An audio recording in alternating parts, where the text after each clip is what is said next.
Master బ్యాంకులో మెయిన్గా చెప్పుకోవాల్సిన ఆనుగుత్యం చదువులో అందరికంటే అత్యధికమైన విద్యను అభ్యసించి ఐఆర్ఎస్గా ఇక్కడ సర్వీస్లో చేసి బాంబే నుంచి ఈ ప్రోగ్రామ్ సక్సెస్ కావడానికి ఆయన చాలా కృషి చేశారు. ఆయన ఎవరో కాదు, శ్రీ మురళీమోహన్ గారు. వెల్కమ్ టు మిస్టర్ మురళీమోహన్ గారు. ఇక్కడ మీలో ఫస్ట్ ఇయర్ వాళ్ళు ఎంతమంది ఉన్నారు? చేతులు ఎత్తండి. ఓకే,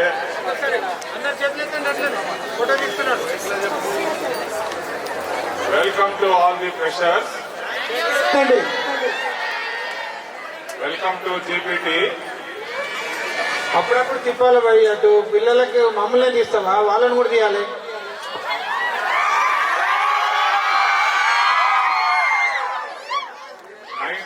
నైన్టీన్ 1982 అంటే ఎన్ని సంవత్సరాలు అయింది?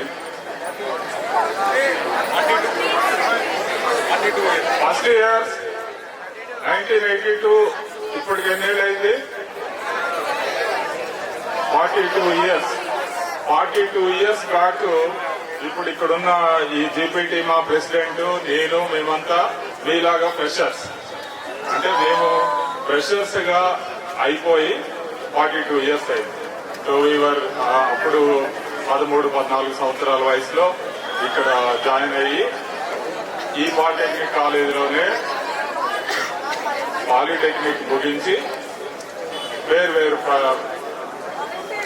ఉద్యోగాలకి వాటికి వెళ్ళిపోయాను. నేను ఇక్కడ డి ఫార్మసీ చదివాను. మీరు ఎంతమంది నా D pharmacy? Good. So D pharmacy చదివిన తర్వాత బి ఫార్మసీ చదివి తర్వాత సివిల్ సర్వీసెస్ ఎగ్జామ్స్ రాసి ఇండియన్ రెవెన్యూ సర్వీస్ లో జాయిన్ అయ్యాను. సో ఇప్పుడు ఈ పాలిటెక్నిక్ కాలేజీలో ఫ్రెషర్ గా మొదలైన వాళ్ళు భవిష్యత్తులో 42 సంవత్సరాల తర్వాత ఎవరెవరు ఎక్కడుంటారో మనం చెప్పగలమా? నో. బట్ ఎక్కడైనా ఉండడానికి అవకాశం ఉందా లేదా? Yes or no? అలా అంటే మామూలుగా మొదలయ్యి అత్యంత గొప్ప పొజిషన్ కి వెళ్లిన వాళ్ళు ఇంతకు ముందు ఎవరైనా ఉన్నారా లేరా? ఎవరైనా ఎస్ ఆర్ నో? కొన్ని ఎగ్జాంపుల్స్ చెప్పండి. ఈ దేశానికి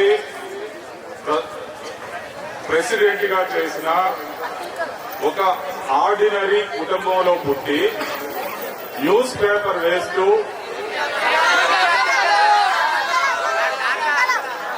వెరీ గుడ్ అబ్దుల్ కలాం. ఆయన ఎక్కడి దాకా వెళ్ళాడు?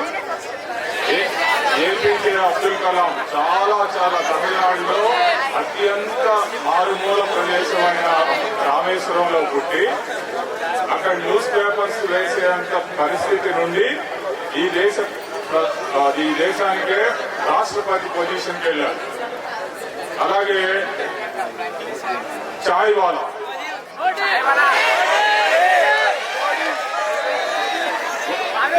గుజరాత్ లో వాద్నగర్ అనే ప్రదేశంలో పుట్టి రైల్వే స్టేషన్ పక్కన టీ స్టాల్ నడిపే ఒక కుటుంబంలో నుంచి వచ్చి ఈ దేశంలో జనాభా ఎంతమంది? 140 crores. ఎంతమంది? 140 crores. ఈ 140 crores మంది దేశానికి ప్రధానమంత్రిగా అయ్యారు. Is this great or not?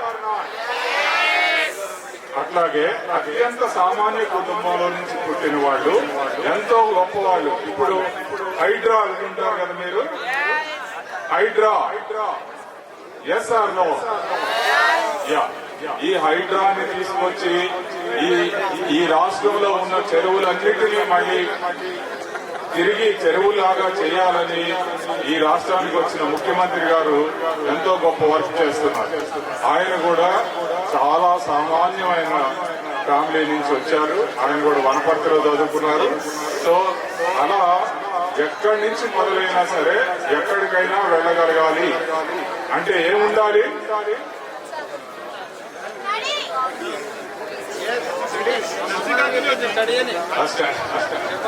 Okay స్టడీతో పాటుగా ఇంకేం ఉండాలి? స్టడీ అంటే ఏంటి? అంటే చదువు అంటే ఒకే పుస్తకాలు పట్టుకొని ఊరికే చదివేస్తే సరిపోద్దా? Yes or no? మరి ఏం చేయాలి? ఎలా చదవాలి? స్మార్ట్ లెర్నింగ్ చేయాలి. ఓకే, సో ఇప్పుడు నేను మీకు ఒక క్వశ్చన్ అడుగుతాను. మీలో క్రికెట్ అంటే ఇష్టం ఉన్న వాళ్ళు ఎవరు ఉన్నారా? క్రికెట్ లో మీరు ఇప్పుడు క్రికెట్ చూస్తున్నప్పుడు క్రికెట్ లో ఇప్పుడు బాగా అత్యంత ప్రాచుర్యంలో ఉన్న ఫార్మాట్ ఏది?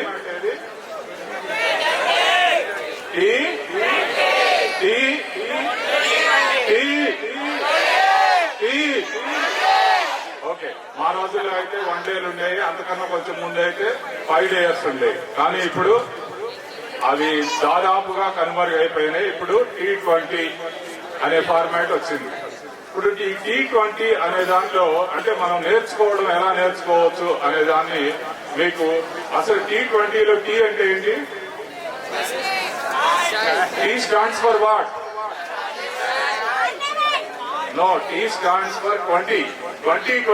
అది యాక్చువల్ గా T20 అంటే ఏంటి? 2020. ఓకే, సో అంటే అటేపోడు 20 ఓవర్లు ఆడతాడు, ఇటేపోడు 20 ఓవర్లు ఆడతాడు. So T20 is 2020. So T is 20. So ఇప్పుడు దీన్ని మనం ఎలా అంటే లెర్నింగ్ లో దీన్ని ఎలా ఉపయోగించవచ్చు అంటే ఆల్ఫాబెట్ లో టీ అనే అక్షరం 20th పొజిషన్ లో ఉంటుంది. ఓకే,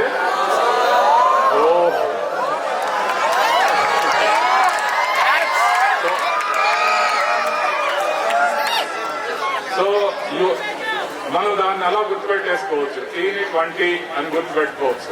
అంటే ఇది ఎందుకు ఉపయోగపడుతుంది అని అంటే యాక్చువల్ గా మీరు ఇంకొంచెం ముందుకెళ్ళినాక కాంపిటేటివ్ ఎగ్జామ్స్ రాయాల్సి వస్తుంది. దాదాపుగా ప్రతి ఉద్యోగం కానీ లేదా ఇంకా హయ్యర్ స్టడీస్ చేయాలన్నా కూడా కాంపిటేటివ్ ఎగ్జామ్స్ లో ఇలాంటి క్వశ్చన్సే అడుగుతూ ఉంటారు. ఓకే, సో ఇలాగే ఆల్ఫాబెట్ లో ఇంకా 1-2 స్థానాలు ఇట్లా గుర్తుపెట్టుకోవచ్చు. Any other letter? ఓకే, నేను చెప్తాను, మీరు గుర్తుపెట్టుకోండి. T is L is 12. Okay, L is 12. చెప్పండి, ఎల్ ఈజ్ అటువైపు లడ్డు వెళ్ళినట్లేదు చూడండి.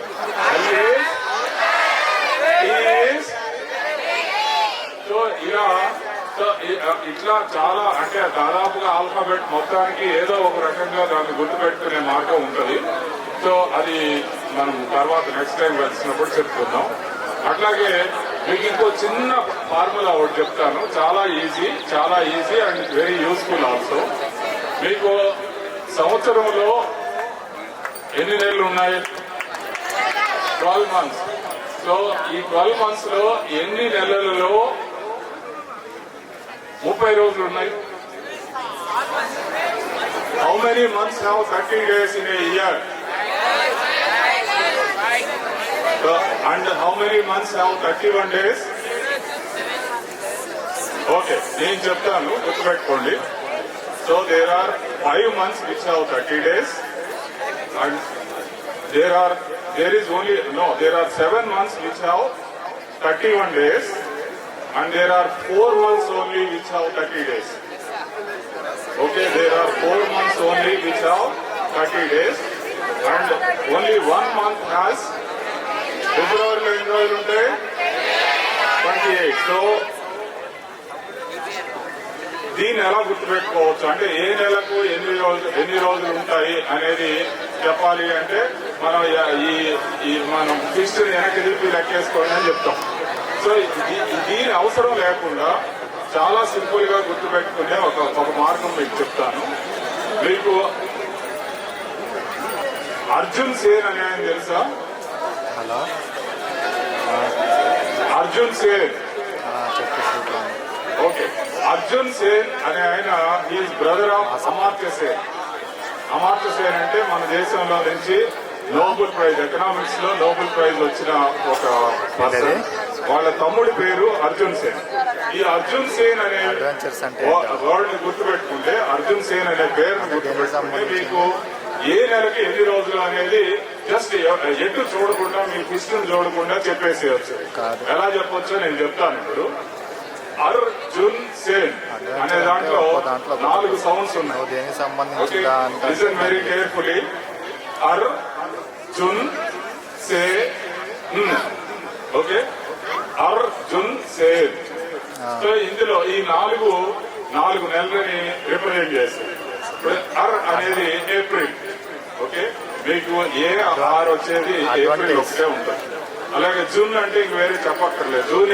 June is June. తర్వాత S is September and N is November. ఈ 4 నెలలకి మాత్రమే 30 రోజులు ఉంటాయి. ఇవి కాకుండా మిగతా నెలలన్నిటికీ 31 డేస్ ఉంటాయి. ఎక్సెప్ట్ అది వేరే లాంగ్వేజ్. ఫిబ్రవరి ఎవరు చెప్పక్కర్లేదు. ఫిబ్రవరికి ఎన్ని రోజులు ఉంటాయి అందరికి తెలుసు. సో ఇప్పుడు చెప్పండి. సో మీరు ఇప్పుడు 12 నెలలకి ఎన్ని రోజులు ఉన్నాయో చెప్పగలుగుతారా? జూన్, సెప్టెంబర్, జూలై, జనవరి, ఏప్రిల్, చెప్తాను. September, November, April, June, August. So this is learning. So learning అనేది స్మార్ట్ గా చేయాలి. సో ఊరికే అంటే పుస్తకాలను ఊరికే బట్టి పట్టడం కాకుండా కొంచెం స్మార్ట్ గా నేర్చుకుంటే ఎంతైనా నేర్చుకోవచ్చు, ఏ ఎగ్జామ్స్ అయినా పాస్ అవ్వచ్చు.